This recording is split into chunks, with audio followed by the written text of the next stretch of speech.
is Joseph Carlson, and this is episode 183 of Gaming with Grief, and I'm calling this episode Gotham Knights Deep Dive. Now, I want to remind you guys that this podcast will hit my website, www.gamingwithgrief.com, Monday morning at 7 a.m. Please go there. Let me know what you think of the show, what I can do to improve.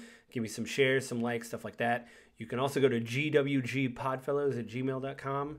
Write me there. Let me know what you think of the show, what I can do to improve. Maybe you have a game you want me to review. You could drop it there, or a question. Leave it there. You can also subscribe to the podcast in either Apple iTunes, the Google Play Store, Spotify, and the audio of the episode goes up 7 a.m. Monday morning, just like it does on the website. It goes up on YouTube, so go there. Leave me give me the subscribes, the likes, all that kind of stuff. You can also find me on Twitter at JustLittleJoe.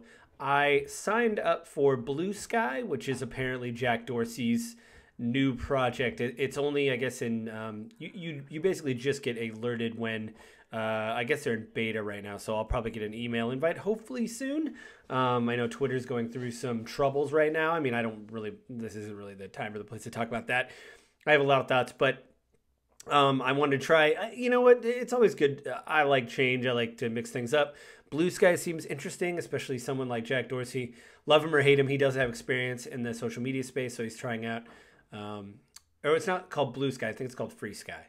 But I'll probably put a link to that in the show notes when I post this on YouTube. But yeah, so this is the Gotham Knights Deep Dive section. I'll be really honest. I've already beaten the game. I'll do my spoiler cast after this. It'll be a separate episode. But what I was really trying to do. Oh, by the way, my mic works now. Apple had 3 updates after the update when I called tech support, and they said an update's coming up. So hopefully that'll fix your mic issues. Didn't. 2 updates after that, at the middle of November, the end of November, my mic works. So not a wasted purchase. I can use my mic again. It sounds great. So yeah, this is a really weird thing to prepare for. I like doing the deep dives, just like I like doing, it's kind of a new thing I'm trying in between the spoiler cast episodes, so everybody and myself have time to beat the game, because I like to talk about themes. Obviously, this has to do with grief, this podcast, so I want to read like Psychology Today. Last week, there was a podcast that accompanied the game, A Part of Me, when I did the spoiler cast, so I tried to cover that. There's resources in A Part of Me, like some websites you could go to and things like that. For resources, that's the kind of stuff I want to do in the deep dive, really kind of dive into the themes, because I picked these things out, and this is how my brain's working now and how I'm trying to, give myself some time to play the game, but also come up with some good themes. So the idea is this game, X game or Y game, is supposedly about grief, death, dying, other types like divorce, breakups, any type of grief in a game, or a theme of grief, or an idea of grief. So I start playing it and see if that kind of holds through, like a thesis. If it does, I do the first impressions. So I gave my first impressions. Then I really start digging into the themes and try to back that up. This isn't a paper. This isn't some academic exercise, but I try to take the things that games have presented me in the early hours and try to come up with, okay, where are they coming from with this? What are they doing with this? And then the spoiler cast, I talk about, did it live up to that? So the deep dive's like, okay, so here's where I think they're going. Here's what I think is happening. And the spoiler cast is, yes, they did a successful job with this, in my opinion, or they did not, just like any other review. But this is really weird. So basically, the deep dive of this, the idea of Gotham Knights, and I said this in my early impressions, is that Batman has died. That's in the trailer. That's not really a spoiler for the game. Batman's dead. That's how they promoted the game. You play one of the 4 Bat families. You play either Dick Grayson, who is the first Robin. He's Nightwing now. Jason Todd, who is the second Robin, but he is now Red Hood. He was resurrected by Talia al Ghul. When I read a bunch of ancillary stuff that it isn't in the game, but I had to read this. He just keeps talking about being brought back from the dead. Then there's Batgirl, who is Jim Gordon's daughter, Barbara Gordon. She basically, in this game, her father's died. I brought up that in the quick look. And you get to be Tim Drake, who is the new Robin, and he's also the youngest person. I think he's like 17. They even rib him a little bit, like, you're not even good enough to be the second one or whatever, like you're the third one. I'll say this. So there was 2 kind of moments of the game that I keep coming back to. Now, I'll just say this for the thesis, or the idea is that this is an adoptive family, right?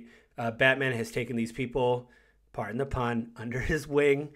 He is training them to fight crime, to really be better people. Because if you know anything about the Bat family, I mean, I had to read Ancillary, which I think the game does a bad job of presenting, because this all has to do with the story and the lore and the thesis of grief. In this world, like I talked about in my first impressions, Jim Gordon has died, so Barbara Gordon, they don't talk about her mother, but her father's dead. She's dealing with the grief of her father. And I think she looks up to Batman / Bruce Wayne because they know each other's identities, obviously. She looks up to him as a father, I think. That's at least what I'm kind of inferring from their relationship. Dick Grayson, the first Robin, his parents died in a horrible circus accident. We all know that he was a circus performer. The Graysons, the Flying Graysons, his parents died, so he is an orphan. He has no parents left, so he's obviously looking at Batman as a father figure. And then Jason Todd, he had a horrible life from what I read on the DC Wiki.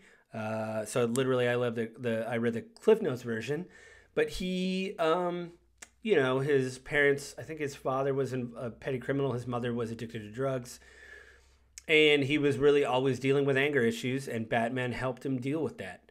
But he still uses guns. Anyway, that's weird. And Tim Drake, I know the least about, but it seems like he was very, I think he was just very intelligent. I think he figured out that Bruce Wayne was Batman. And so Batman again decided to train him and for him to become Robin. So in a way, this is an adoptive family that has come together. Now, when I was prepping this episode, I read articles from adoptive agencies. I read things from, it seems like people's personal website. I read stuff from Psychology Today. How do adoptive families deal with grief? I'm not reading any of these articles like I normally do, like verbatim.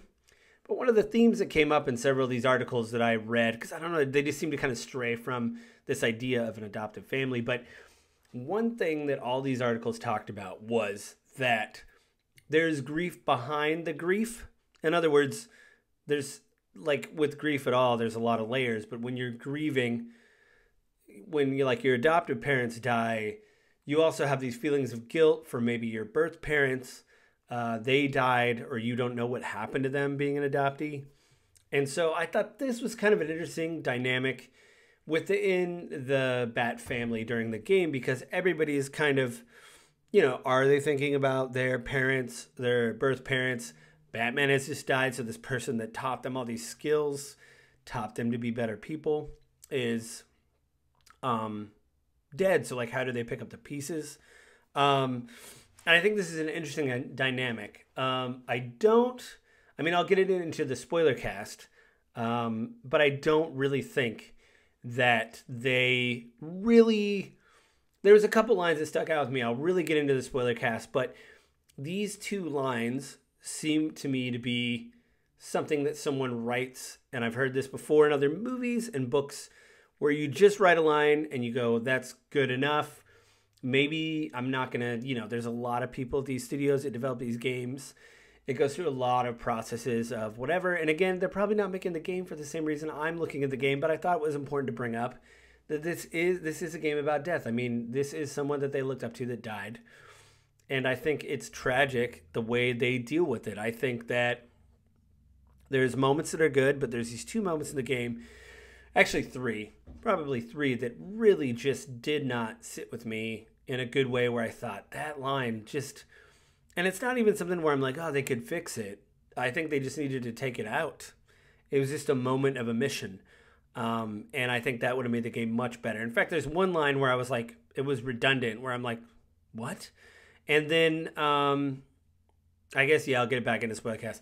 But I'll say this. The way I looked at the game, and this is why I wanted to play the game, not only did I want to play bigger, meatier games, I wanted to play games I thought maybe were kind of out of the wheelhouse of whatever, but still had to do with grief. And the beginning of the game coming up, in the beginning of the game, minor spoilers, the Bat family finds Bruce's body.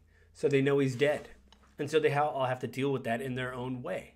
And I thought, well, that's really interesting. Where are they going to go with these people and how they're feeling and what they're doing and how they react?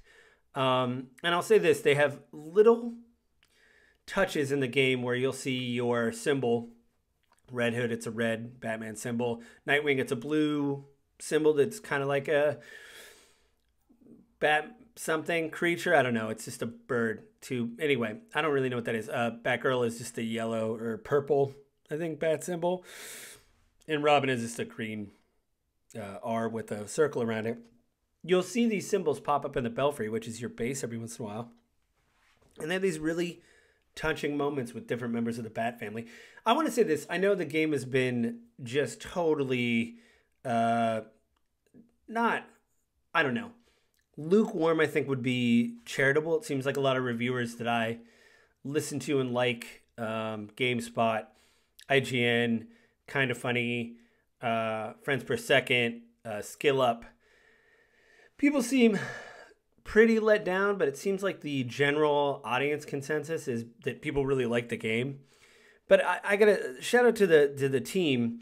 You know, it's got to be rough because the Belfry in the game is a place where the Bat family comes during the day and does research, and there's cutscenes, and they have to interact. And I don't know how many cutscenes there were where people were just literally coming together in this space, like walking past each other, grabbing something like an iPad off someone sitting at a computer terminal turns around and walks up. They had a holographic device in the middle of the room, which was incredibly handy for certain missions. How many times, just shout out to WB Montreal, how many times they had to frame these people coming in and out and into the center or near the whatever. How many times they had to interact with each other that felt similar. Like, it was just something I noticed so much, but I think they were all done really well. Even if I think, I'll talk about the big three, because this is probably where most of my spoiler cast is going to hinge on, is these three moments that I think kind of fail, you know, the idea of grief. And not the idea of grief, but like it doesn't seem to be saying anything unique about grief. These are things, again, these are like boilerplate lines, just like the term fridging. Well, anyway, back to my original point. The idea that WB Montreal had to work really hard several times to make it seem dynamic that these people were coming together. You know, again, somebody's at a computer, somebody's on an iPad, someone's at their evidence board and putting pictures.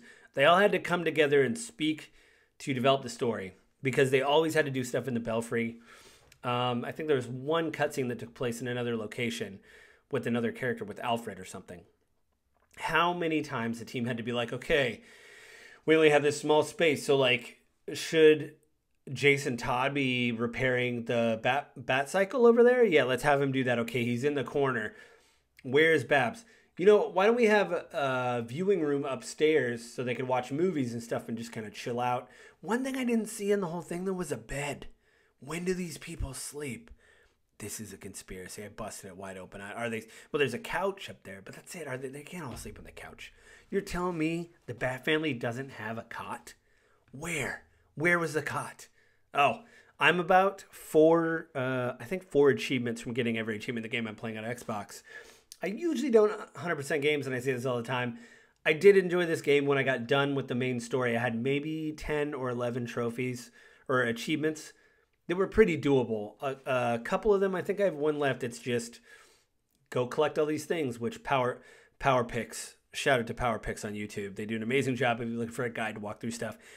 That'll be great. But WB Montreal did a great job of like, how do we make this place dynamic? How do we get them together? How do they push apart from each other? Where does everybody go? That was great. Again, there was just 3 moments where I was like, this is not really what I think people would say in a normal situation. Or again, this just seems like a boilerplate idea. I don't think this was good. I don't think this was good. It didn't hit for me. I think they could have done something differently, you know? There was like one moment where I was like, that's interesting. Yeah. So I don't know. I think that not that this whole game failed when talking about grief, because you don't really fail with talking about grief. I just, again, articulation, maybe saying something a little bit new. I think sometimes this Gotham Knights kind of fell short, at least in kind of this reading of it or whatever. But what I will do is I'll sit down, look at my notes, and I'll do the spoiler cast next week. You know, I think that's it for this week, guys. So I'll give my final thoughts, I guess, on the spoiler cast. So I guess that's it for you guys. But I want to remind everybody that this podcast will hit my website, www.gamewithgrief.com Monday morning at 7 a.m. Please go there and let me know what you think of the show. You can go to gwgpodfellows@gmail.com. Write me a letter and let me know what you think of the show there. Give me a suggestion for a game. You can also subscribe to the podcast on either Apple iTunes, the Google Play Store, or Spotify. And the audio for the podcast goes up Monday morning at 7 a.m. on YouTube, along with the website, day and date at the same time. Go to those places, subscribe, again, leave me a comment, let me know what you think of the show. And you can find me on Twitter at JustLittleJoe. So I think that's it this week, guys. And with that, I will say have a good week, and I'll talk to you guys again next week.